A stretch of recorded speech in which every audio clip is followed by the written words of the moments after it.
Okay, so this is the Nationalism Between the Wars unit, and this is the section on nationalism in Europe. What this is a poster for the Catholic Center Party.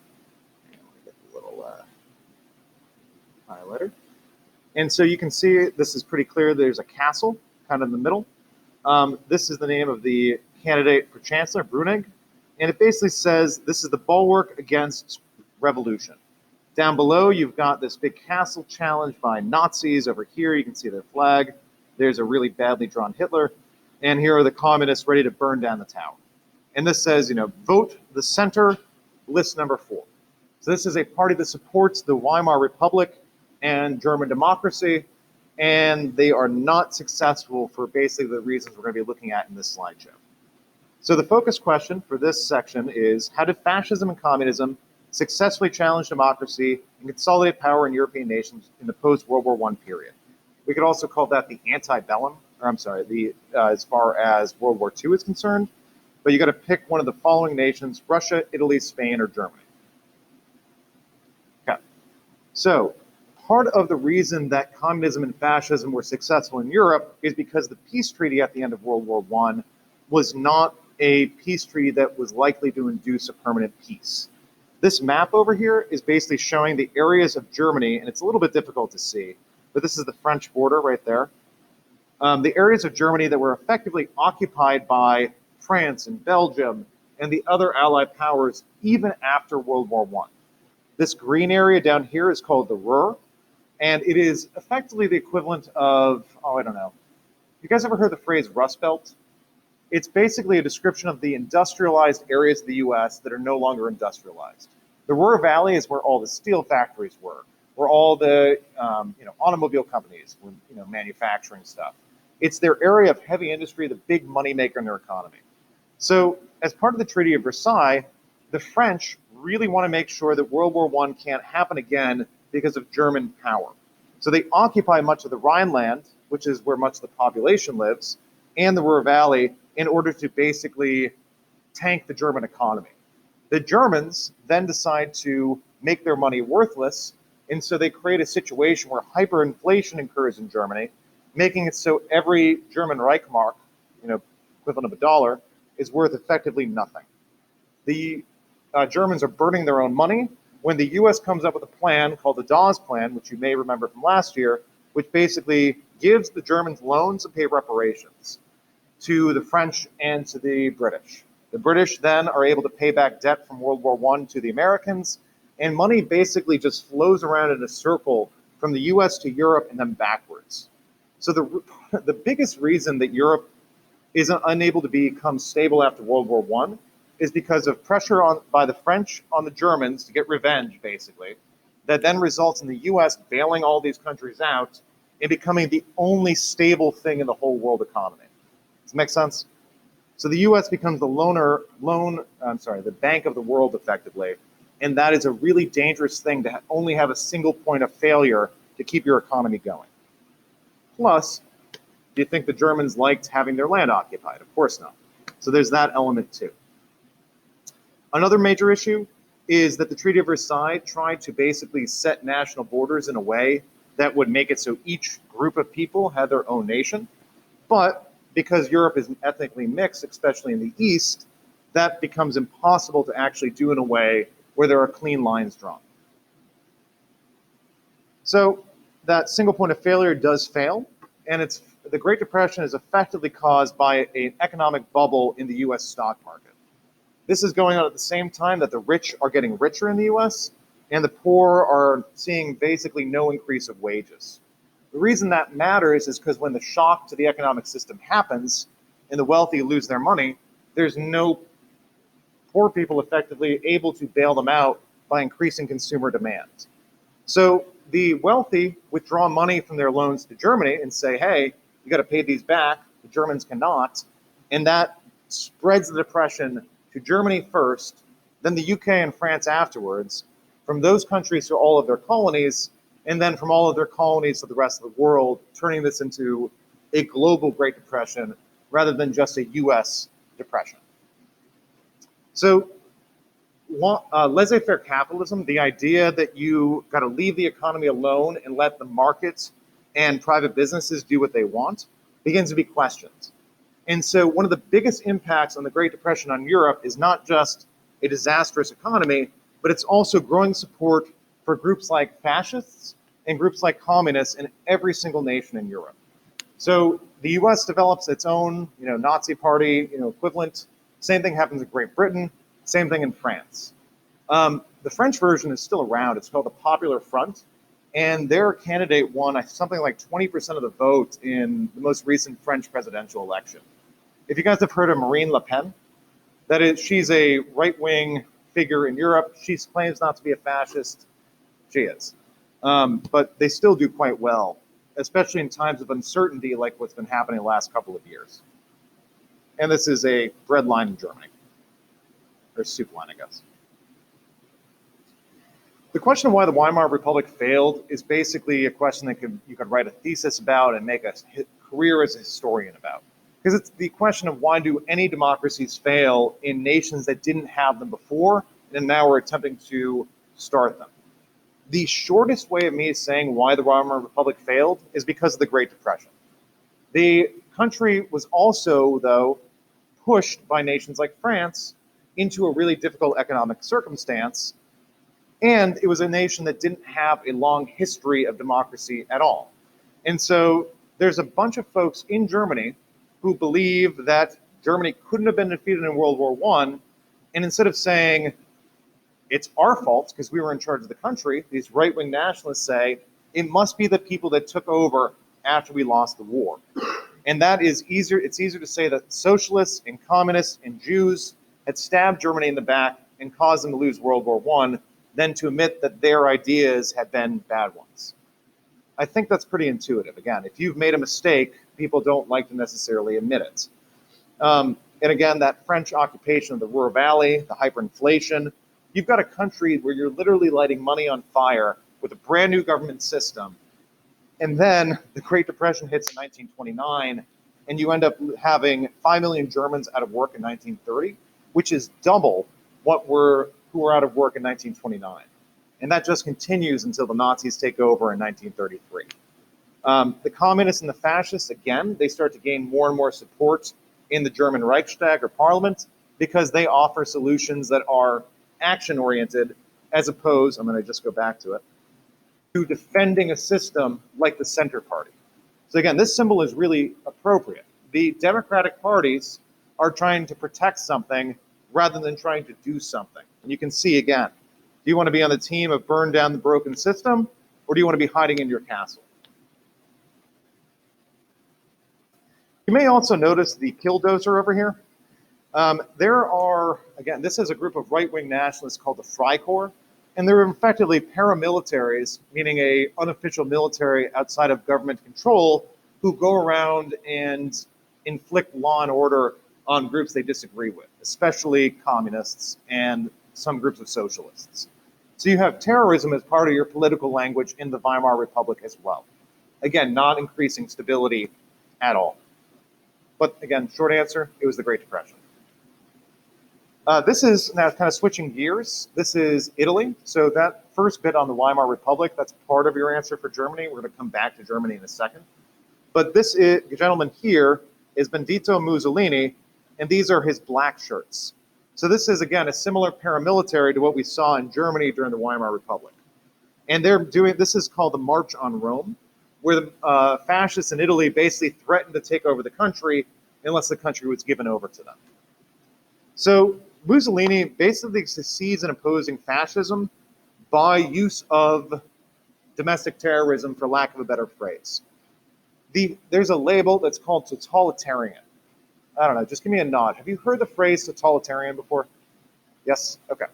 It's a label meant to describe how communism and fascism can be similar in practice. So if you think about communism, the workers shall control the means of production. We got to destroy the bourgeoisie. Fascism, we've got to basically subsume the will of the people to the will of the state. They sound like they're not the same ideology, and they're certainly not. But in the end, you end up with people losing personal freedoms. And that's what this totalitarian label is meant to express, is how these two different sets of ideas can result in the same outcome. Totalitarian, the word total is in the beginning of it. Political, intellectual, social, cultural lives are all meant to be controlled completely. The reason this ideology comes in the 1920s and the 1930s is because technology allows it. You've got the radio, which is a kind of mass media. You all have cell phones, you all have computers. If Joe Biden or our former President Trump wanted to tell you something, they could do so directly. Similar pattern in the 1930s with the radio. It's the cell phone of the day, in a sense. And so what that allows people to do is send out messages all the time. The word propaganda, that's one of the key factors of a totalitarian state. You think what we tell you to think, and part of the reason that's able to happen is it's the only information available. Again, a key in both systems, both communist and fascist, is that the state claims to represent the will of the masses, and the state organizes those masses and interprets what they want.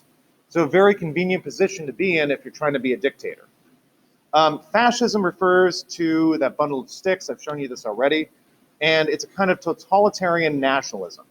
It's founded by Benito Mussolini, basically after the black shirts. These folks terrorized Italy for 2 years after World War I, and the king of Italy was forced to make Mussolini prime minister. He, after about a year, or I guess it's 3 years, according to my notes here, starts to get referred to as El Duce, which means in Italian, the leader. And he becomes the dictator of Italy. Hitler sees this in Germany and thinks, this is a great model. I'm going to deliberately copy this. Italy does not manage to become as totalitarian a state as later Nazi Germany does, or Stalinist Russia. There's lots and lots of areas in Italian life that are out of the state's control. And in fact, Italy is a country where local people were able to rescue Jews, for example, in the Holocaust because the Italian fascist secret police were frankly less effective and less feared than the ones in Germany or Russia. That shouldn't diminish the terror they inflicted on their own people. They're just less good at inflicting terror than the later regimes that come. Oh, I forgot to mention this map. One of the areas that Mussolini gets support on is through nationalist claims to territory that should be part of Italy. So these green areas were claimed by Mussolini to be, Italian, and they just didn't know it, basically. And that's kind of his big thing. When Italy is great, just like Rome, we're going to reconquer the areas of the former Roman Empire, restore Italy to its former lost glory. Make sense? So that's what that map is. Changing gears, the Soviet Union becomes closer to totalitarianism once you get the switch from Lenin to Stalin. So again, the short answer headline on this one, how does the Soviet Union change? It goes from a communist state and this idea of war communism, which is basically ends after a couple of years of drought where the government's seizing grain and things like that, to something that Lenin creates called the new economic policy, which is a really, really interesting period in the Soviet Union because it shows a potential difference in path that it could have taken. So what the new economic policy is basically semi-private markets. So in a capitalist economy, you have the exchange of goods and services voluntarily. In the new economic policy in the Soviet Union, that was allowed for small farmers. If you had, you could sell in your local town your goods and, your pigs, your cows, grain you'd actually be able to make money off of if you sold, and you were allowed to keep it in your own storage containers and things like that. Let's see, you had a small blacksmith shop in town. You were allowed to do that. The big factory in the city, that would be owned by the government, and the workers there would be employed by the government. But basically, as long as you're not causing trouble for the state, you're allowed to kind of do what you wanted to. And this lasts for about 3 years. The economy of Russia stabilizes, and it annoys the pants off of these dudes in this line right here, who are members of an organization called the Political Bureau, which is basically the most dedicated communists aside from, say, Vladimir Lenin, who was dictator. So Lenin dies, and this group takes over. You guys recognize this guy in the middle? It's Joseph Stalin. So Joseph Stalin takes over. It's a very interesting story how he kind of takes over. And by interesting, like actually the opposite of it. So the word bureaucracy refers to kind of a negative view on the kind of boring mechanics of government. That's Joseph Stalin's game. He is the general secretary of the party. He is part of this group of the elite of the party right here, and his job is to appoint all the local officials. So in the end, he's got 10,000 people in tiny, tiny, tiny communities, like Hatfield equivalents in Russia, who owe their power to him. And he's able to use these tens of thousands of people he appointed to gain control over the Russian state and eventually become dictator of the party while still keeping his really bureaucratic, boring title of general secretary. His competition is the head of the army, which you would think in most countries the head of the army would be difficult to get rid of, but he expels him in 1927. He develops a secret police and then murders Leon Trotsky in Mexico in 1940 with an umbrella with a tip of cyanide, by the way, which is a very common Russian murder weapon even today, is an umbrella that you poke somebody with that's got poison on the tip because, oh, look, what just happened in a crowd. Now the person's dead. And everybody knows generally that it's the Russians. This happened recently in London with a critic of Vladimir Putin, and everyone who looked at it internationally said, oh, look, they're taking the old Stalin-Trotsky playbook and using it again. So again, this is a pattern that kind of starts with Russia back then. So here's the transition. Stalin ends the new economic plan and puts in the 5-year plan, which we've already looked at. So you go from having local control over local economies and kind of freedom, frankly, for the poor people in the nation, to totally controlled and focus on industrial production kind of economy. So now the state goes from letting people do what they want to you will do what Stalin wants you to do. And we're going to produce this much grain, this much steel, etc. It keeps going. So the 5-year plan is basically a system of quotas. So you have to produce this much grain. This is a propaganda poster for it. And the price of it is effectively they stop caring about human welfare and how people are doing. You end up having, as part of this process, a consolidation of farms. So you go from 26 million farms owned by individual people to 250,000, 250,000 farm units of several hundred acres. And so the peasants, they light things on fire, they're really angry. And Stalin uses as an excuse to get rid of the kulaks, which I hope you remember from the activity we did on the 5-year plan. And so these are rich peasants. Stalin is a paranoid figure, and he wants to eliminate any sources of dissent, meaning criticism. The kulaks, these Ukrainian peasants, are not doing anything against the state, but he wants to get rid of them before they can. And so 10 million Ukrainians are murdered effectively by withholding their grain in order to prevent future enemies from arising in Ukraine. And this is considered by most modern historians as a genocide of the Ukrainian people because it was deliberately targeted at this group in order to prevent their culture from resisting the Soviet Union. So, let's see. Oh, and then the last piece. All the old communists were basically removed because they were potential sources of dissent, again, a threat to Stalin's power, and condemned to death after confessing to outlandish crimes in a series of show trials. You ever hear the phrase kangaroo court? No. It's basically meant to say a trial that has a predetermined outcome. So if I accuse one of you of, crimes against Smith Academy, and then you confessed, yes, I did steal somebody was talking about the flamingos. I did steal all the flamingos, and I tried to prevent them from ever being used again. Oh, I killed the bear scorpion, and I wore its, pelt as a hat so the Hatfield soccer team would never win another match. You just confess to things that cannot be true.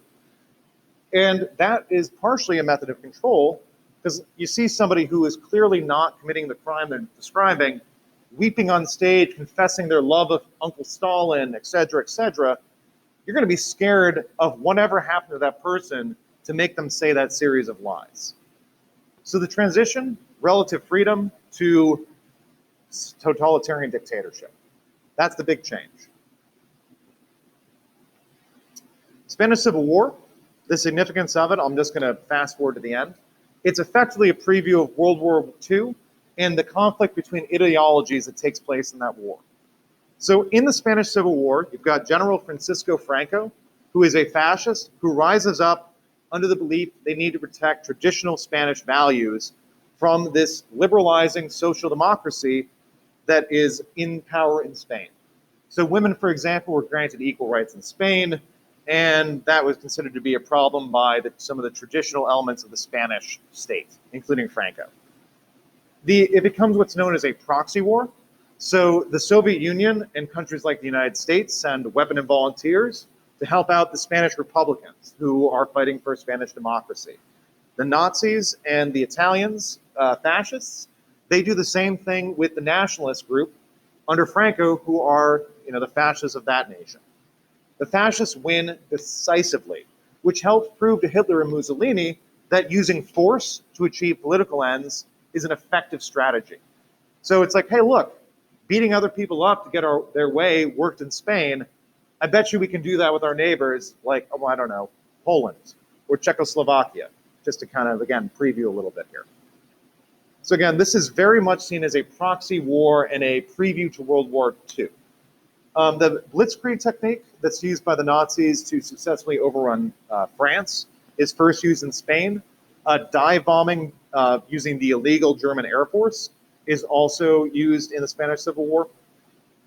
And this is a map basically showing the pink are the areas under control of Franco and the fascists in the beginning of the Spanish Civil War, where the blue is under the Republicans at the start. Geographically, you can kind of see why the Republicans lost.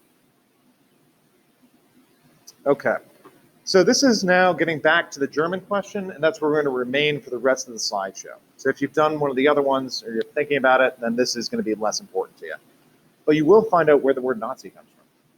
So this cartoon here, I want to just start with it, is an anti-Semitic cartoon from Austria in the 1920s. This figure with the kind of two-tongue thing is meant to be a stereotypical racist portrayal of a Jew that was used, from medieval Europe up until probably the present, unfortunately. This is the Austrian eagle with blood grotesquely coming out of its mouth, being strangled to death by Jews, basically. And so this says, German Christians defend Austria. Austria is the nation that Hitler himself was from. He was born on April 20th, 1889, and he basically was burned in the Austrian countryside under the rule of the Austro-Hungarian Empire, moves to the capital of Vienna. You've probably heard this story before. He fails to get into the art academy in Vienna because his art scene is too boring, basically. And then he becomes a postcard seller in the central square in Vienna, and he does these landscapes. They're actually, I think, frankly, quite pretty, which is kind of weird. But while he's standing there as a semi-employed artist in the central square in Vienna selling postcards that he's painted, there are all these speakers of the mayor of Vienna, who's this gentleman running for the mayor of Vienna from this party that's depicted in the cartoon, who are speaking. Hitler himself claims that his anti-Semitism comes from hearing the Christian Democratic Party in Austria's ideas about how the Jews were to blame for Austria's defeat in World War I. And so he basically learns how to do it, the Nazi thing, from this party in Austria. He then emigrates from Austria to Germany because he believes Germany is more racially pure and less infected by Judaism than Austria was. And he then becomes an illegal immigrant in Bavaria after the war and stays there and joins this tiny, tiny anti-Semitic party called the German Workers' Party in 1919. He then makes himself leader of the party and changes the name. I just want to point out this bit. It's the National Socialist German Workers' Party. In German, it's NSDAP. In the word Nazi is short for National Socialist. You see that? So it's from the German word for National Socialist. So it's like a shorthand for part of the name of this party. If you want to be really precise and academic, call it the NSDAP. If you call it a Nazi, I just want you to know where it actually comes from. He copies Mussolini explicitly. Instead of black shirts like Mussolini has, he has brown shirts. Hitler then attempts to launch a revolution in Bavaria and then gets thrown in prison because he basically brought 100 dudes to a beer hall and fired off a pistol in the middle of it and said, now it's time for a revolution, join me. He gets arrested, writes the book My Struggle, Mein Kampf, which basically articulates everything he plans to do if he gains power. And so, how they come to power is after that coup, Hitler more or less realizes that violent means are not going to overthrow the Weimar Republic. So they attempt electoral politics, and frankly, it probably could have ended there because his ideas were not particularly popular. The Great Depression changes that whole scenario.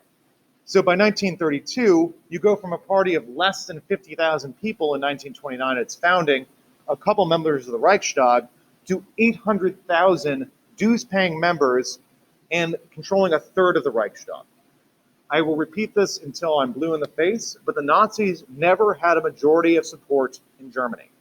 They did not have a majority of support in Germany in any election, in any opinion poll. They were always a minority of what people believed. I just think that's really important because they're able to seize power, and now people play video games where they kill Nazis as if they are just black and white bad guys, even though, again, they oppress their own people as much as anyone else. So I just want to emphasize that again. They are a minority party. Same techniques that were seen in Italy and in Vienna during Hitler's youth. They get torchlit parades. They shout outside of the offices of social democrats. It's effectively a domestic terrorism regime. If you guys remember the KKK and the way they kind of played politics, terrorizing people, things like that, very, very similar techniques. Street fights were glorified and popularized, and there would be gangs of socialists running around with guns on their backs, on their hips, and Nazis getting into fights on an almost daily basis in the biggest German cities. Let's see. One of the big emphases is that Germany was stabbed in the back after World War I, and that getting rid of the internal enemies of Germany would bring Germany back to glory. So there's the president of Germany. So Germany is a parliamentary system. So you know we have a president who is the head of state as well as the head of government. You may or may not know what I mean by these two labels. Queen of England is a head of state. She's a symbolic figure, right? The Prime Minister of Great Britain is the head of government. They are elected. In the US, it's the same person. In Germany, they elect a president who's a symbolic head of state, as well as that president appointing a chancellor who kind of functions like a prime minister or a president would in our system. So you guys good on that? They have this 78-year-old president who is named von Hindenburg, like the blimp that blows up. He's a right-wing nationalist. He doesn't believe in German democracy, and he's convinced by members of the business classes and the right-wing nationalist parties that bringing Hitler into government would help tame him. They thought they could control Hitler by basically creating a position where he's in charge, but the majority of his cabinet were members of other parties. Instead, Hitler uses the excuse of a fire being lit at the Reichstag fire, to get the Reichstag, the German parliament, to pass a law called the Enabling Act, which I should have bolded. It gives him emergency powers, and this is already after, by the way, the communists have been kicked out of the parliament, which he then uses to create concentration camps for political opponents. Concentration camps are different than death camps. So this system over here, you may have heard of the Jewish star that concentration camp prisoners had to wear. Yes, this is familiar. There are more categories than just that. So just for example, the ones I know off the top of my head, red is for communists and socialists. The pink one, I believe, is for homosexuals. Blue is for immigrants, because they had an anti-immigrant bias. And there's various other ones. So it's this whole classification system about who does not belong and who is not properly German. By 1934, this is 2 years after Hitler gets appointed as chancellor, government officials and soldiers have to swear personal loyalty oaths to him as opposed to the German state. So the key factor here, though, is the right-wing nationalists thought they could control him if they appointed him chancellor, even though he said he wanted to destroy the republic. He uses an emergency as an excuse to seize power, and then he puts his enemies into prison and prevents them from being able to fight against him. The whole time, never having a majority of support in the country. So, last one, I believe. How did the Nazi Party maintain power? They try to inoculate people with this belief in the Aryan master race, which is this BS version of history in which the Germans are descended from this pure race of people that basically formulated every important action in world history. There's this whole idea that the German Empire, this Third Reich, is going to succeed where the First Reich, the Holy Roman Empire, and the Second Reich, the German Empire, failed. And I just want to say this one more time, or emphasize this. Hitler saw the Aryans and the Nazis as the good guys in history, which again, I just want to emphasize that nobody who's evil says, hey, I'm evil. So, Germans needed to assume their individual desires. He said, there's no more time for individual happiness, is one of the quotes he kind of gives in one of his speeches.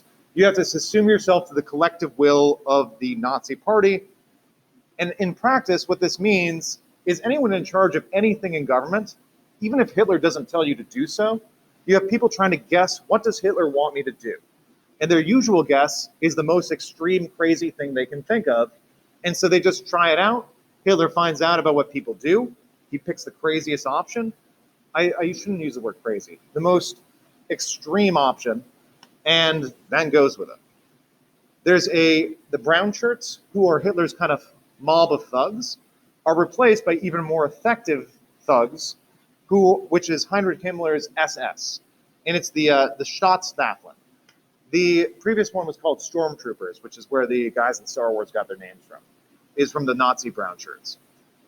They're basically, you end up with millions of Germans acting as spies on their neighbors, and since you don't know who is working for the SS, people are very, very cautious about what they say.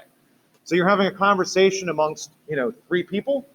Well, one of those could be a German spy. Husbands and wives spied on each other. Children were encouraged by the Hitler Youth, which is a indoctrination group, to spy on their parents, report un-Nazi behavior to the regime. So even your children, if you were a parent, were seen as suspicious. Just to pick a school example, I would be fired in a Nazi regime, and they would replace me with somebody wearing a Nazi uniform who would then tell you how to become a better Nazi and spy on your parents, that kind of thing. Let's see. Last thing, the Nuremberg Laws then stripped Jews of German citizenship explicitly, and a campaign of terror is brought onto them on Kristallnacht, which is on November 9th, 1939, and that's the beginning of a campaign of physical terror after the beginning of, after the psychological campaign, which began the Nazis staying in power. That's all I got. It is brief.